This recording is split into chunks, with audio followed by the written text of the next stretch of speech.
कथेचं नाव आहे थ्रिल, एक थरारक कथा. लेखक आहेत अमोल परब. कधीकधी काही आठवणी आपला कधीच पिच्छा सोडत नाहीत. अगदी सावलीसारख्या आपल्याशी जोडल्या गेल्या असतात. अशीच एक आठवण माझ्याही आठवणीत आहे, जी आजही मला रात्रीची झोपू देत नाही. आजही ती रात्र माझ्यासमोर अगदी जशीच्या तशी उभी आहे. आजही तो झाला प्रसंग आठवला की अंगावर काटा येतो. माझं नाव अमोल परब.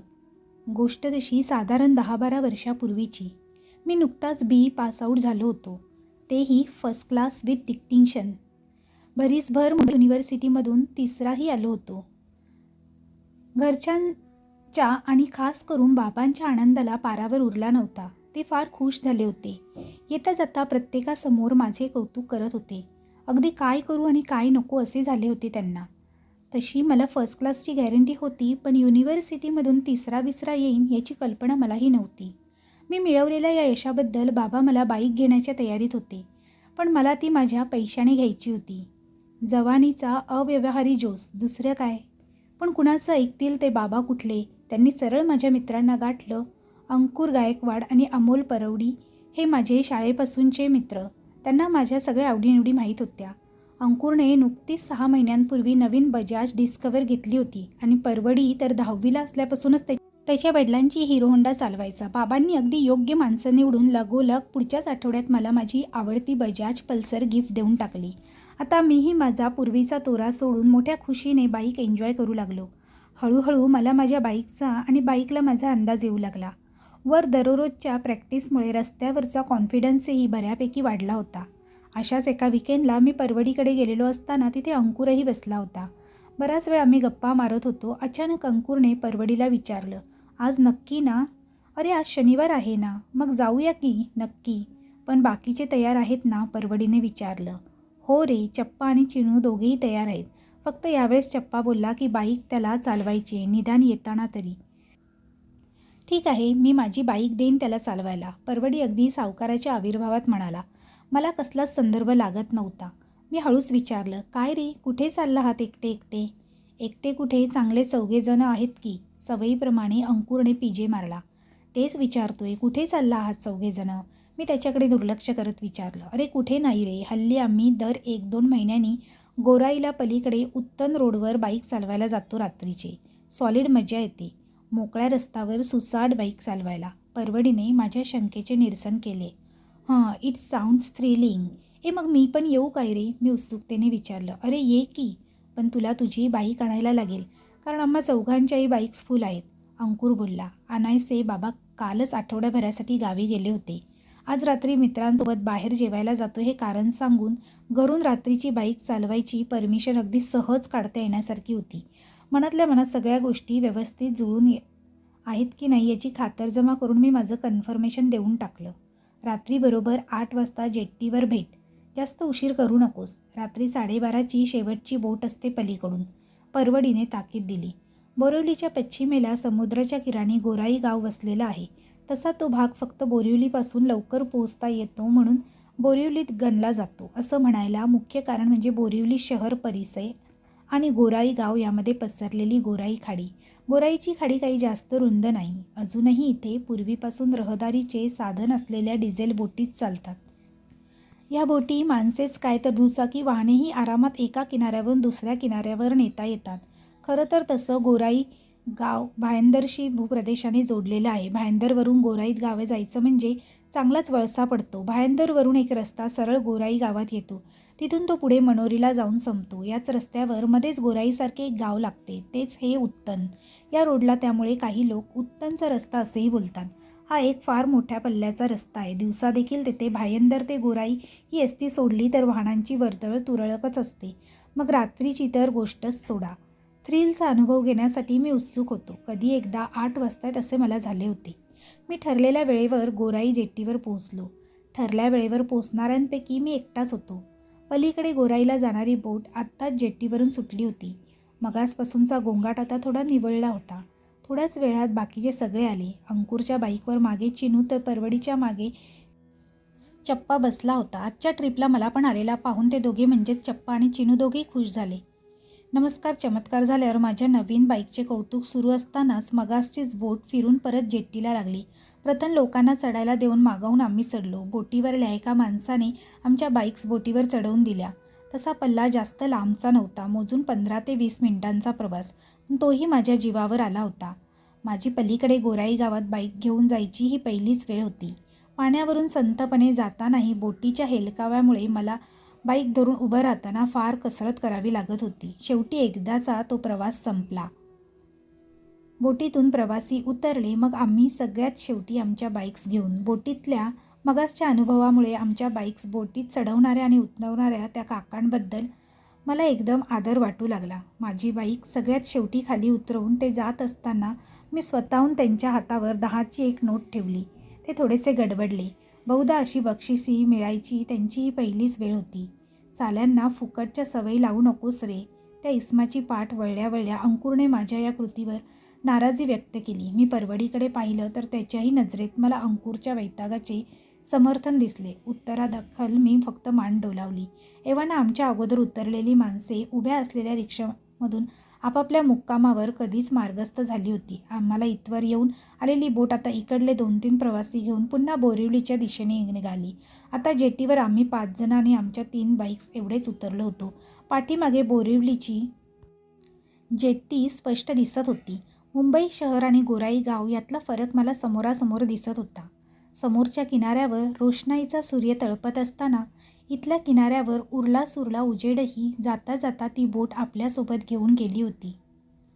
चला निघूया, परवडीने बाईक सुरू करताना म्हटले. लागोलाग सगळ्यांच्या बाईक सुरू झाल्या. मगासच्याच जोड्या होत्या तशाच कायम होत्या.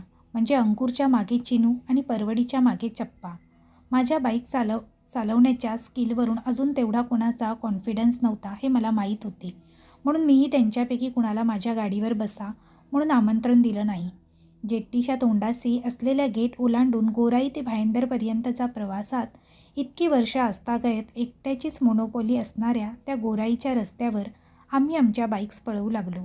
हा रस्ता तिकडचा एकमेव हमरस्ता असून देखील एकाच वेळी फक्त 2 कार पास होतील एवढ्याच रुंदीचा होता. रस्त्यावर एका बाजूला एका विशिष्ट अंतरावर आणि खास करून वळणावर काही ट्यूबलाईट्स लावल्या होत्या. तेवढाच काय तो प्रकाश होता त्या रस्त्यावर. आमच्या बाईक्स वेगात पळत होत्या.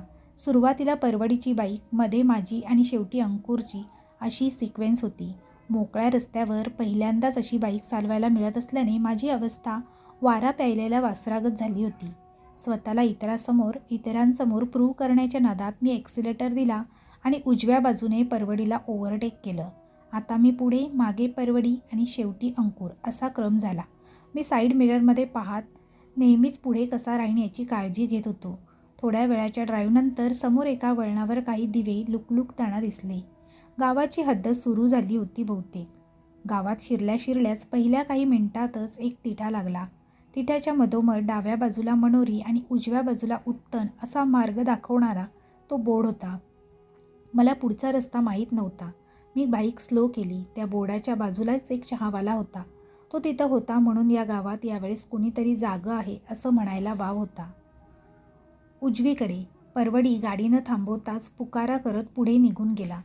मागोमाग अंकुर गेला. जाता जाता चिनू मला चिडवून गेला.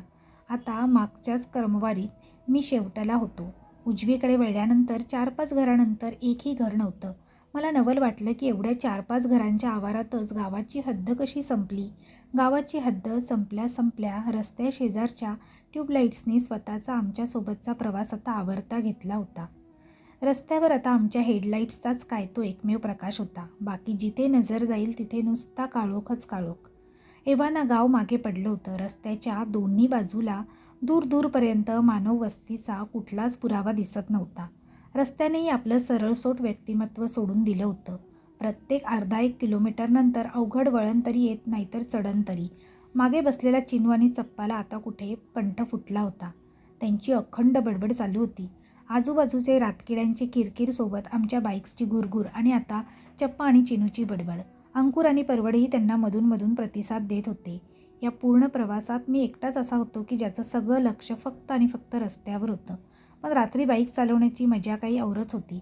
सभोवतालचा काळोख मी म्हणत अगदी अंगावर येत होता आणि तिन्ही गाड्यांचे हेडलाईट्स त्यांच्या जोरी पुढे थिटे पडत होते आणि अचानक पुढच्या दोघांनी मला काही कळायच्या आत आपोआप गाड्यांचे हेडलाईट्स ऑफ करून टाकले. आता फक्त माझ्या बाईकच्या हेडलाईट्सचा प्रकाश होता. चप्पाने ओरडून सांगितले, अमोल, हेडलाईट्स ऑफ कर. काय? मी गोंधळलो. हे असं काहीतरी माझ्यासाठी एकदम नवीनच होतं. अरे येड्या, हेडलाईट्स ऑफ कर. चप्पा वैतागून डाफरला. मी लाईट्स ऑफ केले. इतका वेळ दबा धरून बसलेल्या आजूबाजूच्या त्या काळोखाने लाईट बंद केल्यावर माझ्यावर झडप घातली. मला 2 सेकंदासाठी समोरचं काही दिसतच नव्हतं. डोळ्यांच्या समोर एक हिरवा प्रकाश साचून राहिला होता. परवडी आणि अंकुर मात्र अगदी सराईतपणे बाईक चालवत होते. हळूहळू माझी नजरही आता त्या अंधुक प्रकाशाला सरावली होती. आता रस्त्यावर अंकुर आणि परवडीच्या टेल लाईट्सचा अंधुकसा प्रकाश माझ्यासमोर पळत होता. त्याच्याच जोरावर मीही माझी बाईक पळवत होतो.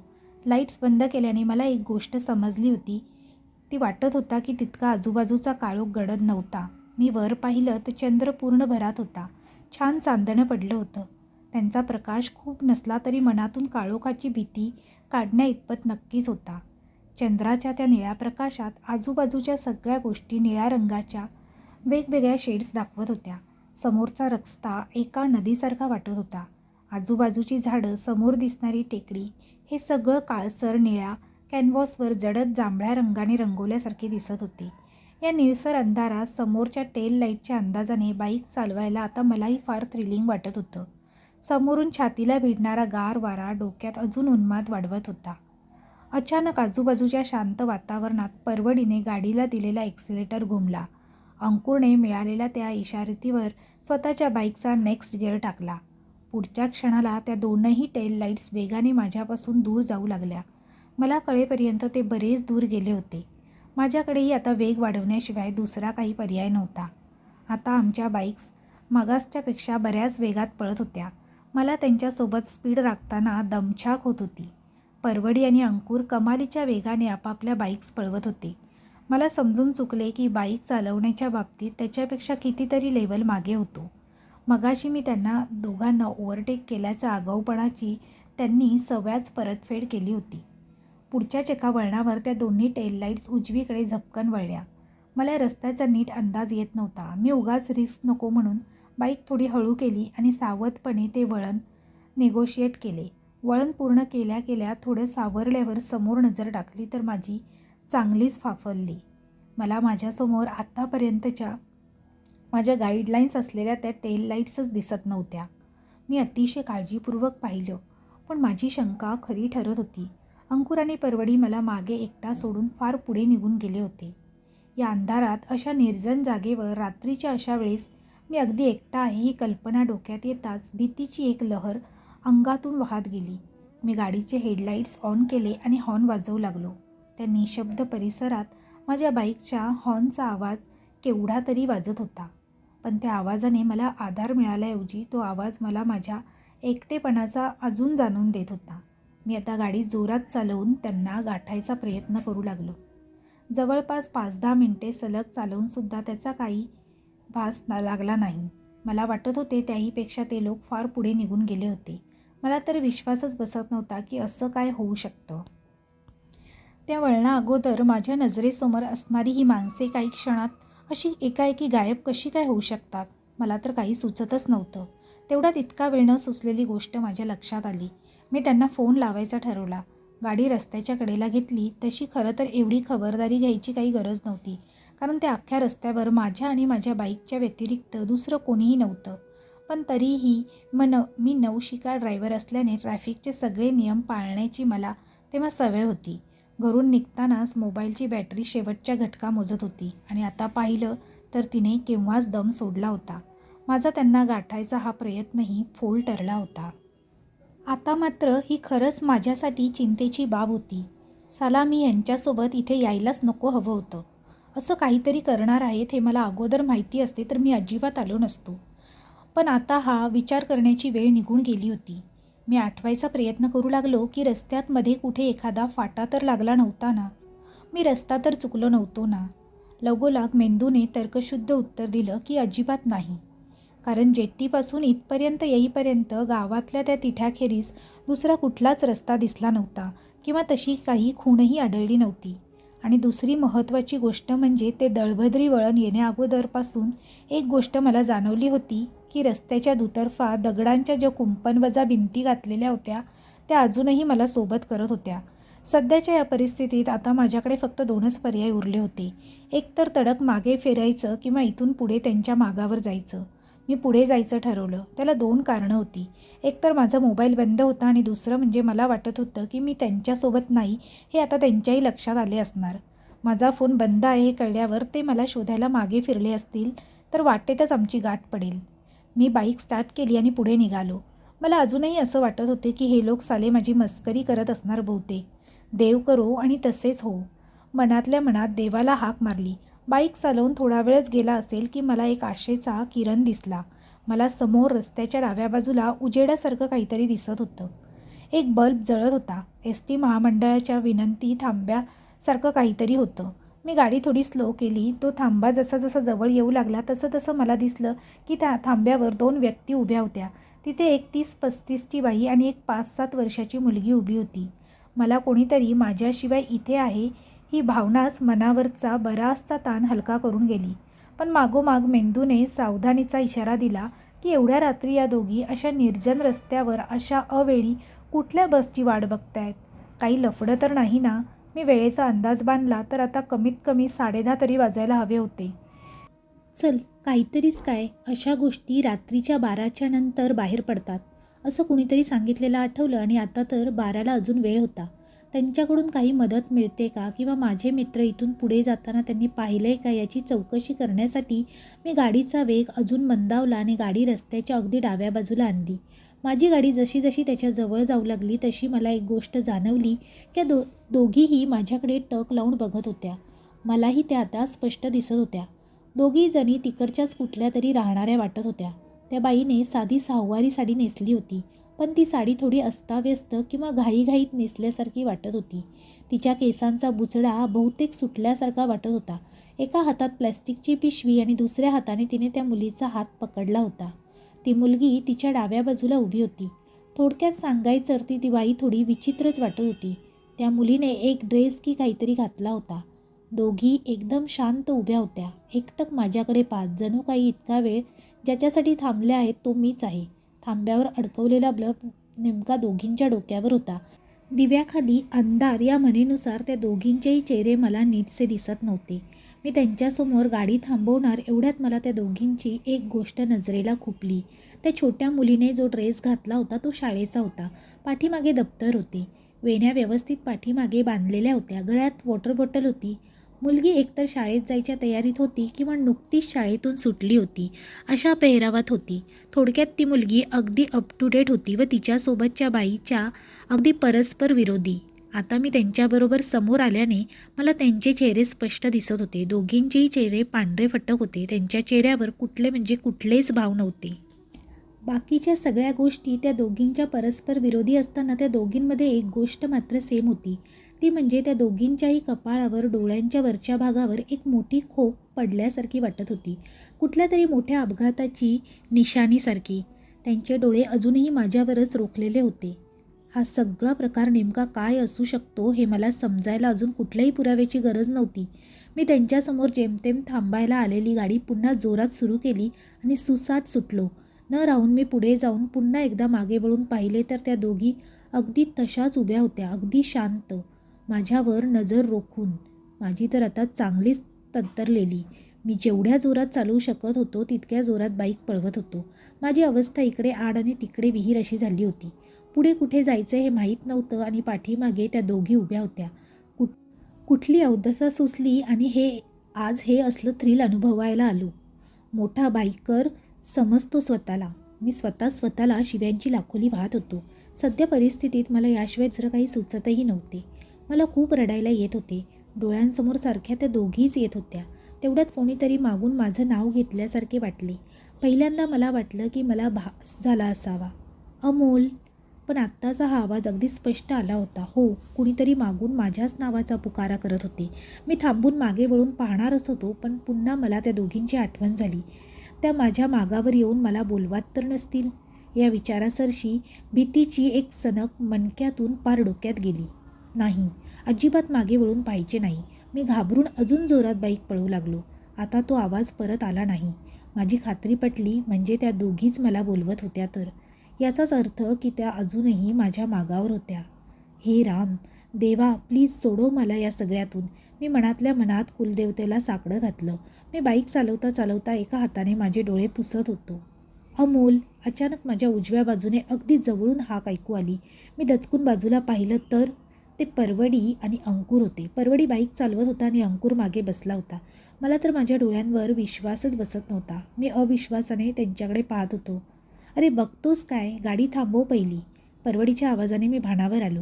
मनातून त्या दोघांचा संशय येत होता, पण आता गाडी थांबवण्याखेरीज माझ्याकडे दुसरा काही पर्याय नव्हता.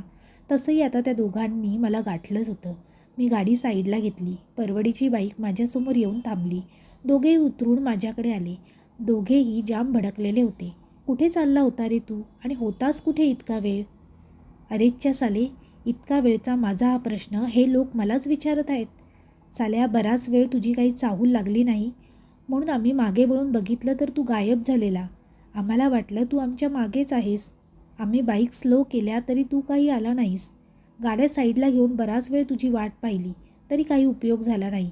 सरते शेवटी तुझा फोन ट्राय केला तर तो पण स्विच ऑफ. आम्हाला तुझी काळजी वाटायला लागली. मग आम्ही ठरवलं की दोघांनी पुढे जाऊन शोधायचं आणि दोघांनी मागे जाऊन. ज्याला तू पहिला सापडशील त्याने दुसऱ्याला फोन करून कळवायचं. आता बोल ना, कुठे होतास तू इतका वेळ? परवडी मला विचारत होता. त्याच्या बोलण्यातून त्याची माझ्याविषयीची काळजी स्पष्ट कळत होती. मी काहीच बोललो नाही. आता त्याची हालत बघता त्यांना मगासचा घडलेला प्रकार कितपत समजेल हा मोठा प्रश्न होता. आणि तसंही जे काही घडलं होतं ते सांगायची ही वेळही नव्हती आणि जागाही. अंकुरने लागोलाग चप्पाला फोन लावला आणि मी भेटल्याचं सांगून टाकलं. तुम्ही कुठे आहात? ओके, नको आता पुढे नका येऊ. तुम्ही आहात तिथेच उभे राहा आम्ही येईपर्यंत. एवढं बोलून त्याने फोन कट केला. पहिलं मला सांग, तू आमच्या पुढे कसा काय आला? आणि तू साल्या, जेव्हा आम्ही पाठून हाका मारत होतो तेव्हा थांबला का नाहीस? ऐन वक्ताला गाडीचा हॉर्न बंद पडला आणि त्यात तूही तुझी बाईक मायकल शुमाकरसारखी पळवतोय. मला त्याही परिस्थितीत अंकुरचं जनरल नॉलेज पाहून हसू आले. मला हसताना पाहून अंकुर अजून भडकला. तो काही पुढे बोलणार तेवढ्यात, चल बे, याला नंतर बघू. अगोदर जेट्टीवर पोहोचायला लागेल. 12:30ची लास्ट बोट असते. ती चुकली तर वाट लागेल. चल अमोल लवकर. आणि मगाशी जशी चालवलीस तशीच जोरात बाईक चालव. आणि हो, आता आमच्या पुढे राहा आणि राईट मिररमध्ये आम्हाला ठेव. परवडीने मला इन्स्ट्रक्शन्स देऊन बाईक स्टार्ट केली. मी म्हटलं, प्लीज माझी बाईक कोणी चालवेल का? त्या दोघांनी एकमेकांकडे वैतागून बघितलं. अंकुरने माझ्याकडून बाईकचा ताबा घेतला. मी गुपचूप त्याच्या मागे बसलो. आता त्या दोनही बाईक्स वाऱ्याच्या वेगाने जेट्टीच्या दिशेने पळत होत्या. अंकुरच्या मागे बसून परत जाताना मला जाणवलं की मी या सगळ्या घडामोडीत बराच पुढे आलो होतो. परतीच्या मार्गावर तो मगासचा विनंती थांबा कुठे दिसतो का ते मी पाहत होतो, पण बराच वेळ होऊन देखील तो काही दिसत नव्हता. मगाशी त्या थांब्यावरून पुढे जाताना लागलेल्या वेळेनुसार परतीच्या वाटेवर एव्हाना खरं तर तो यायला हवा होता. जाऊ दे, मरू दे. मला सला तो विषय पण नको आणि ती आठवण पण. मी थकून अंकुरच्या खांद्यावर डोकं टेकलं. अचानक मला बाईकचा स्पीड कमी होत असल्याचं जाणवलं. अंकुरच्या खांद्यावरून समोर पाहिलं तर रस्त्याच्या कडेला एक बाईक साईड लाईट ऑन करून उभी होती आणि त्याच्या शेजारी दोन व्यक्ती एकमेकांना अगदी बिलगून उभ्या होत्या. लांबून बघताना एखादं कपल अंधाराचा फायदा घेऊन काहीतरी चाळे करते असं वाटत होतं. दोन्ही गाड्यांचे हेडलाईट्स एकदम त्यांच्यावर पडले आणि समोरचे दृश्य पाहून आम्ही गडबडून गेलो. समोर चिनूला बहुतेक फिट आल्यासारखी वाटत होती. त्याने डोळे फिरवले होते. दात कचकच वाजवत तो अंगाला एकसारखे झटके देत होता. त्याला त्या परिस्थितीत आवरताना चप्पाची हालत खराब होत होती. आम्ही धावतच त्यांच्याकडे पोचलो आणि विचारलं काय झालं. आधी इथनं चला, मग सगळं सांगतो, रडवेल्या आवाजात चप्पा म्हणाला. परवडीच्या बाईकवर मध्ये चिनूला बसवून चप्पा त्याच्या मागे बसला. आता माझी आणि अंकुरची बाईक रिकामी होती. आता परत जाताना सगळ्यात पुढे परवडी, मागे मी आणि सगळ्यात शेवटी अंकुर असा सिक्वेन्स होता. जवळपास 20-25 मिनिटात आम्हाला आमच्या समोर जेट्टीचा गेट दिसू लागला आणि सोबत बोटीच्या निघण्या अगोदर या दिवसातला शेवटचा हॉर्नही ऐकू आला. त्याबरोबर अंकुरने बाईकचा हॉर्न वाजवायला सुरुवात केली. मला अंकुरच्या या प्रसंगावधानाचं कौतुक वाटलं. बोट आमच्यासाठी जेट्टीवर थांबली होती. आम्ही बोटीजवळ पोहोचलो. मगासचे काका मला पाहून तत्परतेने पुढे आले आणि माझी बाईक उचलून आत ठेवली. आता या शेवटच्या फेरीला प्रवासी म्हणून आम्ही 5 जणच होतो. बाकी बोटीचा ड्रायव्हर आणि ते काका असे 2घेच जण होते. चिनू आता बऱ्यापैकी सावरला होता, पण त्याची थरथरी काही अजून कमी झाली नव्हती. सगळे एकदम शांत होते. कुणी कुणाशी काही बोलत नव्हते. काय झालं रे चिनूला? अंकुरने शांततेचा भंग करत चप्पाला विचारले. चप्पा कसल्या तरी तंद्रीतून बाहेर आल्यासारखा बोलला. चप्पाने एक वेळ आम्हा तिघांकडे पाहिलं आणि सगळ्यात शेवटी चिनूकडे पाहून सांगायला सुरुवात केली. आईला काय झालं, कसं झालं तुम्हाला काय सांगू, कळतच नाही आहे मला. अंकुर तुझा फोन आला तोवर आम्ही अमोलला गावापर्यंत शोधून आलो होतो, पण अमोल काही सापडला नाही. तिठ्यावरच्या चहावाल्याकडे इथून एखादी ब्लॅक पल्सर पास झाली काय याची चौकशी केली. त्याने सांगितले मगाशी तुम्हा तिघांच्या गाड्या गेल्या तेवढ्याच, त्यानंतर इथून कुठलीच गाडी गेली नाही. आम्हाला आता अमोलची सॉलिड काळजी वाटायला लागली. मला काही सुचत नव्हतं. चिनू म्हणाला आपण परत मागे जाऊ आणि पुन्हा एकदा रस्त्यावर अमोलला शोधू. मला चिनूचं म्हणणं पटलं. आम्ही परत निघालो. डोक्यात नको नको ते विचार येत होते. अमोल असा कसा गायब झाला काहीच कळत नव्हतं. आम्ही रस्त्याच्या कडेला निरखून पाहत होतो, पण काही उपयोग होत नव्हता. एव्हाना आम्ही अमोल जिथून शेवटचा दिसला होता त्याच्याही पुढे निघून आलो होतो. तेव्हाच तुझा मला फोन आला की अमोल सापडला म्हणून, आणि तू सांगितलंस की आहात तिथे थांबून राहा म्हणून. अमोल सापडला हे ऐकून माझा जीव भांड्यात पडला. मी लागोलाग ही गोष्ट चिनूला सांगितली. तोही खुश झाला. आम्ही आता तुम्ही सांगितल्याप्रमाणे गाडी फिरवून उभे राहिलो. गाडी बंद केली. सिंगल स्टँडला गाडी उभी केली आणि साईड लाईट ऑन करून आम्ही एका आडोशाला जाऊन हलके होऊन आलो. आजूबाजूचा परिसर अगदी निवांत होता. बाईक बंद केल्यावर तर आजूबाजूच्या शांततेत अजून भर पडली होती. चंद्राच्या प्रकाशात आजूबाजूचा परिसर अगदी स्पष्ट नाही, पण बऱ्यापैकी व्हिज्युएबल होता. मी सहज वर पाहिलं तर आज पौर्णिमा असल्यासारखे वाटले. मी आणि चिनू एकमेकांशी गप्पा मारत तुमची वाट पाहू लागलो. तेव्हा माझं लक्ष चिनूच्या मागे जाणवलेल्या हालचालीकडे गेलं. तिथे अंधारात रस्त्याच्या कडेला 2 आकृत्या उभ्या होत्या. त्यातली एक आकृती एका बाईची आणि दुसरी आकृती लहान मुलीची होती. मी गडबडून पुन्हा पाहिलं तर तिथे कोणीच नव्हतं. मला वाटलं की मला भास झाला बहुतेक. मी पुन्हा गप्पा मारायला सुरुवात केली. पुढच्या क्षणाला चिनूच्या डोक्यामागे काहीतरी फडफडताना दिसलं. मी निरखून पाहिलं तर ती एक 30-35ची बाई चिनूच्या मागे एका हाताच्या अंतरावर उभी होती. तिच्यासोबत एक मुलगी पण होती, शाळेचा ड्रेस घालून. दोघी एकदम विचित्र दिसत होत्या. मला अचानक शांत झालेला पाहून चिनूने मागे वळून पाहिलं. त्या दोघींना पाहताच घाबरून चिनू 2 पावलं मागे सरकला आणि मला येऊन धडकला. त्या दोघी मात्र आहेत त्या जागेवर अगदी शांत आणि निश्चल उभ्या होत्या. चंद्राच्या प्रकाशात त्यांचा चेहरा आता स्पष्ट दिसत होता. दोघींचेही चेहरे एकदम निर्जीव होते. त्यांच्या कपाळावर कसली तरी मोठी खोक पडलेली दिसत होती. त्यांनी त्यांचे डोळे आमच्यावर रोखलेले होते. आमची तर वाचाच बंद पडली होती. घशाला कोरड पडल्यासारखे वाटत होते. जोरदार ओरडावेसे वाटत होते, पण भीतीने तोंडातून शब्दच फुटत नव्हता. इतक्यात त्या छोट्या मुलीने एकाएकी जोरदार किंचाळ्या फोडायला सुरुवात केली. त्या निशब्द वातावरणात तिच्या त्या किंचाळ्यांचा आवाज केवढ्याने तरी घुमत होता. आम्हाला तर आमचे कानच बसल्यासारखे वाटले. अचानक तिच्या किंचाळण्याचा आवाज थांबला. आम्ही त्यांच्याकडे पाहिले तर त्या तशाच शांत आणि निर्विकार उभ्या होत्या, आमच्याकडे टक लावून पाहत. आता ती बाई अचानक जोरजोरात हसायला लागली. त्यावेळेला तिचे ते असे बेसूर हसणे अंगावर काटा आणत होतं. आमची तर भीतीने बोबडीच वळली होती. अचानक ती बाई हसता हसता रडायला लागली. स्वतःचा ऊर दोन्ही हातांनी बडवायला लागली. तिचे दोन्ही हात मोकळे पाहून आमचं लक्ष मगापासून तिचा हात धरून उभ्या असलेल्या तिच्या त्या मुलीकडे गेले तर ती जागेवर नव्हती. मी इकडे तिकडे पाहिलं तर ती उलटी होऊन पाठीची कमान करून दोन्ही हात तिने जमिनीला लावले होते. व सगळ्यात विचित्र म्हणजे या असल्या पोझिशनमध्ये तिचा चेहरा उलटा असायला हवा होता, पण नाही, तो सरळच होता. ती आता खेकड्यासारखी चालून आमच्याभोवती घिरट्या घालत होती. आमच्याभोवती घिरट्या घालताना ती मुलगी अगम्य भाषेत काहीतरी बडबडत होती. मध्येच आमच्याकडे पाहत दात विचकावून फिसकारत होती. तिच्या डोळ्यांच्या बाहुल्याच गायब झाल्या होत्या. इकडे ती बाई स्वतःचा ऊर बडवता बडवता आता जोरदार घुमायला लागली होती. तिच्या केसांनी तिचा चेहरा आता पूर्ण झाकला होता. तिचं रडणं अगदी असह्य होत होते. आम्ही अगदी रडकुंडीला आलो होतो. अचानक चिनू थरथरायला लागला. मला काही कळायच्या अगोदर चिनू एकदम हातपाय झाडायला लागला. ते पाहून त्या दोघीजणी अजून जोरजोरात हसायला लागल्या. मी घाबरून जोरात ओरडलो, चिनू! माझा आवाज मला स्वतःलाच केवढ्याने तरी ऐकू आला. आजूबाजूला पाहिलं तर सगळं एकाएकी एकदम शांत झालं होतं. मी आजूबाजूला नजर टाकली. घाबरून त्या दोघी कुठे लपल्या आहेत का ते पाहू लागलो.